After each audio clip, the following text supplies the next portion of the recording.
क्या कोलिशन के अंदर भी आप देखिए जहाँ तक एक भाई को आप दूसरा भाई से ना लड़वाया करें। दूसरा बात है ये सिस्टम कोलैप्स जो अल्फाज इस्तेमाल किया गया काफ़ी भारी है और ये आप मोहसिन भाई इतना सियासत में शायद तर्जुमा नहीं रखता बल्कि काफ़ी काफ़ी हैवी अल्फाज हैं और ऑब्वियसली इसके दो माने हैं। या सिस्टम कोलैप्स का मतलब है कि मौजूदा सिस्टम और उस मौजूदा सिस्टम का सबसे नामवर शख्सियत अगर कहता है कि सिस्टम कोलैप्स तो फिर कौन एतराज कर सकता है कि मैं किसी को उल्टी गिलती का कह रहा था और एक्सक्यूज मी और अगर मौजूदा सिस्टम की बात नहीं कर रहा तो फिर चले नहीं कर रहा तो फिर वही 1973 की कॉन्स्टिट्यूशनल का शायद बात कर रहा हूं और लगता है क्यों कैसे लेकिन अगर वो बात भी कर रहा है उस सिस्टम को आपने चलने कब दिया। आपका मुल्क की रीढ़ की हड्डी होती है आपकी आइन। आप उस आइन को आप गिन भी नहीं सकते हैं कि कितने दफा आपने उस आइन को उस रीढ़ की हड्डी को तोड़ा है। रीढ़ की हड्डी को तोड़ते रहते हो फिर कहते हो कि देखो सिस्टम कोलैप्स्ड है। वो कोलैप्स नहीं उसका मतलब है कोलैप्स करवाया गया। अब मैं इन दोनों डिबेट्स में किए बगैर कहना ये चाह रहा हूं कि इस वक्त हम सब देख रहे हैं कि हमारे इर्द गिर्द हो क्या रहा है। मैं इस मुल्क का वजीर खारजा भी रहा। आप मुझे कोई जो ईरान के कॉन्टेक्स्ट में जो पाकिस्तान का बिल्कुल इंप्रेसिव किरदार है जो तमाम ज़ायनिस्ट साजिशें हैं उनको नाकाम करने की कोशिश कर रही हैं अभी तक कामयाब नहीं हुए और उसका कॉन्सिक्वेंसेस है।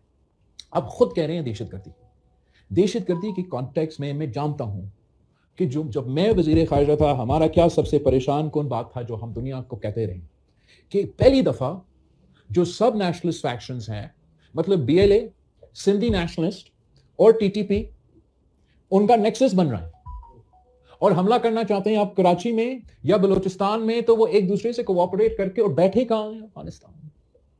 इस कॉन्टेक्स्ट में मैं पाकिस्तान को कामयाब देखना चाहता हूं। मैं चाहता हूं कि सामान जो कि देख भी सकता है सुन भी सकता है पेज एक भी हो सकता है लेकिन में तो कुछ काला है।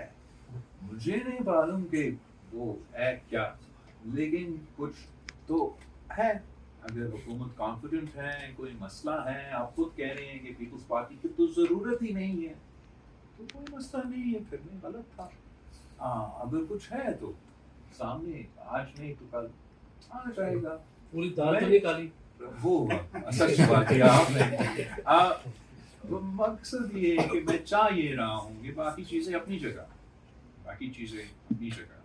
जो हमारा काम है जो पार्लियामेंट का काम है वो हम करना शुरू करें और कम से कम जो ये एक मजाक बन गया है कि धांधली की जो इल्ज़ाम वो ना सिर्फ ऑपोजिशन बेंचेस से ट्रेजरी बेंचेस से उठाए जा रहे हैं। ये इम्प्रेशन धांधली करके फिर ये इम्प्रेशन देने की कोशिश करते हैं कि जीतते हैं तो खुशी मनाते हैं हारते हैं तो रोते हैं। एक तो हम जीते भी तो आपने मेरा प्रेस कॉन्फ्रेंस देखा था ना गिलगित बल्तिस्तान के इलेक्शन वो जीता हुआ इलेक्शन मेरे ख्याल में तब तो ज़्यादा नरम था।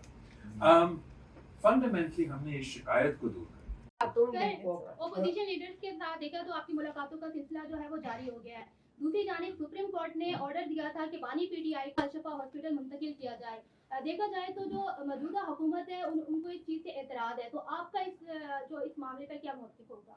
मैंने तो हुकूमत का एतराज़ नहीं देखा बल्कि मैंने देखा कि कुछ हुकूमत के वज़ीरों ने और अहम मुस्लिम लीग नून के जो सियासतदानों ने उन्होंने इस चीज़ को वेलकम भी किया और पाकिस्तान पीपल्स पार्टी ने भी ये पोजीशन लिया है कि अगर कहीं सेहत के हवाले से या कोई इलाज भी ज़रूरत हो तो वो किसी भी कैदी का हक होता है और एक्चुअली इससे बेहतर होता कि सुप्रीम कोर्ट को ये हुक्म देने के बजाय कि हुकूमत ख़ुद ये कदम उठाते और अगर किसी भी ट्रीटमेंट का ज़रूरत था या चेकअप की ज़रूरत था या जो भी था मुझे डिटेल्स का नहीं मालूम वो ख़ुद बंदोबस्त करते। तो उस लिहाज से मैं समझता हूँ कि ये हर किसी का हक है और हम इसको वेलकम करते हैं।